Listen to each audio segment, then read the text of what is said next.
दुर्गा जी के शतवाध्याय। ओम जयंती मंगला काली भद्रकाली कपालिनी दुर्गा क्षमा शिवा धात्री स्वाहा सदा नमस्तुते। देवी त्वं भक्तलवे सर्वकार्यविधायिनी कलुहिकार सिद्धि अर्थमुपायं ब्रूह्यत सुन पचामि कलु श्रेष्ठ साधनम् मया तवे स्नेहं वास्तुति प्रकाशित ओम श्री दुर्गा सप्तलोके सुतमत नारायणी संसि महाकाली महालक्ष्मी महासरस्वती देवता श्री दुर्गा पृथ्वीलोके दुर्गा पाठ विनोगम ज्ञानी नाम पिचितांसी देवी भगति ही सबलाद किस्मो हाय महामाया प्रचति दुर्गे समृता शिवति मसी जंतु स्वस्ति समृता मति स्वयं दुख भय हारिणी कावत धन्य सबका सदा दर्शिता सर्वमंगल मांगले शिवे सर्वार्थ साधिके शरणत्र्यंबके गौरी नारायणी नमस्तुते शरणागति नाथ पित्राण प्रायणे सर्वेशाति हरदेवी नारायणी नमस्तुते सर्वस्वरूपे सर्वसे सबशक्ति समन्विते भय भयस्त्राहिनो देवी दुर्गे देवी नमस्तुते रोगान ससान पहंसि तुष्ट रुष्ट तुकमान सकलान विष्टान तमासितानम न विप्रणम तमासितासम सवर्धा प्रसन्नम तरसुरेम तुकार विनाशनम। मैं मातंगी देवी का ध्यान करता हूँ। वे रत्न में सिंहासन पर बैठकर पढ़ते हुए तोते का मधुर शब्द सुन रही है। उनके शरीर का वर्णन श्याम है। वे अपना एक पैर कमल पर रखे हुए हैं और मस्तक पर अर्धचंद्र धारण करती है तथा कनेर पुष्पों की माला धारण किए बीना बजाती है। उनके अंग में कसी हुई चोली शोभा पा रही है। वे लाल रंग की साड़ी पहने हाथ में शंख में पात्र लिए हुए हैं। उनके बदन पर मधु का हल्का हल्का प्रभाव जान पड़ता है और ललाट में बिंदी शोभा दे रहे हैं। तब ऋषि कहते हैं, तदंतर सोम की आज्ञा पाकर वे चंड और मुंड आदि दैत्य चतुरंगिनी सेना को साथ अस्त्र शस्त्रों से सुसज्जित हो चल दिए। फिर गिरिराज हिमालय के स्वर्णमय ऊंचे शिखर पर पहुंचकर उन्होंने सिंह पर बैठी देवी को देखा। वे मंद मंद मुस्कुरा रही थी और उन्हें देखकर दैत्य लोग तत्परता से पकड़ने का उद्योग करने लगे। किसी ने धनुष तान लिया, किसी ने तलवार संभाली और कुछ लोग देवी के पास आकर खड़े हो गए। तब अंबिका ने उन शत्रुओं के प्रति बड़ा क्रोध किया। उस समय क्रोध के कारण उनका मुख काला पड़ गया, ललाट में भौहें टेढ़ी हो गई और वहां से तुरंत विकराल मुखी काली प्रकट हुई जो तलवार और पास लिए हुए थी।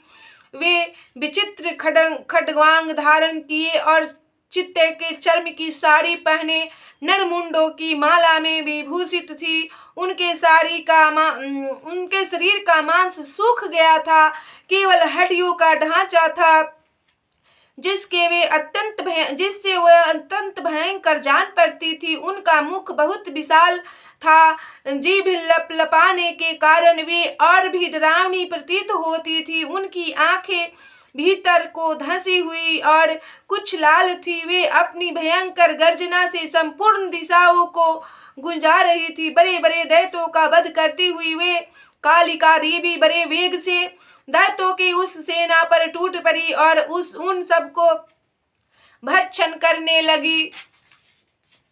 वे पार्श्व रक्षकों, अंकुशधारी महावतों, एधाओं और घंटा सहित कितने ही हाथियों को एक ही हाथ से पकड़कर मुंह में डाल लेती थी।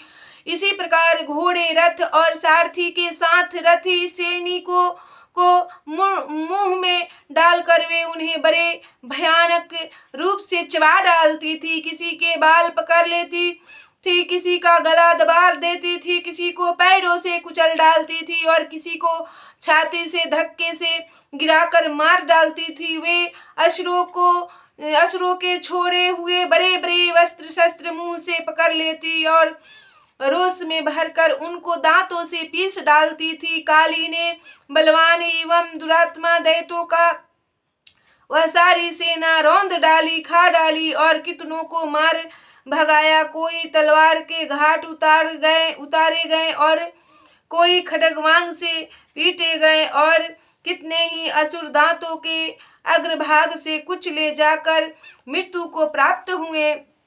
तब इस प्रकार देवी ने असुरों की उस सारी सेना को क्षण भर में मार गिराया। यह देख चंड और मुंड यह देख चंड उन अत्यंत भयानक काली देवी को और दौड़ा तथा महादैत्य मुंड ने भी अत्यंत भयंकर बाणों की वर्षा से तथा हजारों बार चलाए हुए चक्रों से उन भयानक नेत्रों वाली देवी को आच्छादित कर दिया। वे अनेकों चक्र देवी के मुख में समाते हुए ऐसे जान पड़े मानो सूर्य के बहुतेरे मंडल बादलों के उदर में प्रवेश कर रहे हैं। तब भयंकर गर्जना करने वाली काली ने अत्यंत रोष में भरकर विकट अट्टहास किया। अट्टहास के बाद उस समय उनके विकराल वदन के भीतर कठिनता से देखे जा सकने वाले दांतों की प्रभा से वे अत्यंत उज्जवल दिखाई देती थी। देवी ने बहुत बड़ी तलवार हाथ में ले हंग का उच्चारण करके चंड पर धावा किया और उसके केस पकड़कर उसी तलवार से उसका मस्तक काट डाला। तब चंड को मारा गया देखकर मुंड भी देवी की ओर दौड़ा। तब देवी ने रोष में भरकर उसे भी तलवार से घायल करके धरती पर सुला दिया। पराक्रमी चंड और मुंड को मारा गया देख मरने से बची हुई बाकी सेना भय से व्याकुल हो चारों ओर भाग गई। तदंतर काली ने चंड और मुंड का मस्तक हाथ में ले चंडिका के पास जाकर प्रचंड अट्टहास करते हुए कहा, देवी मैंने चंड और मुंड नामक इन दो असुरों को तुम्हें भेंट किया है। अब युद्ध यज्ञ में तुम शुंभ और निशुंभ का स्वयं ही वध करना। तब ऋषि कहते हैं, वहां लाए हुए उन चंड और मुंड नामक दैत्यों को देखकर कल्याणमयी चंडी ने काली से मधुर वाणी में कहा, देवी तुम चंड और मुंड को लेकर मेरे पास आई हो, इसलिए संसार में चामुंडा के नाम से तुम्हारी विख्याति होगी। इस प्रकार श्री मार्कंडेय पुराण में सर्वानिक मनवंतर की कथा के अंतर्गत देवी महात्म्य चंड और मुंड वध नामक 7वां अध्याय पूरा हुआ। बोलिए सच्चे दरबार की जय, मैया भवानी की जय। हर हर हर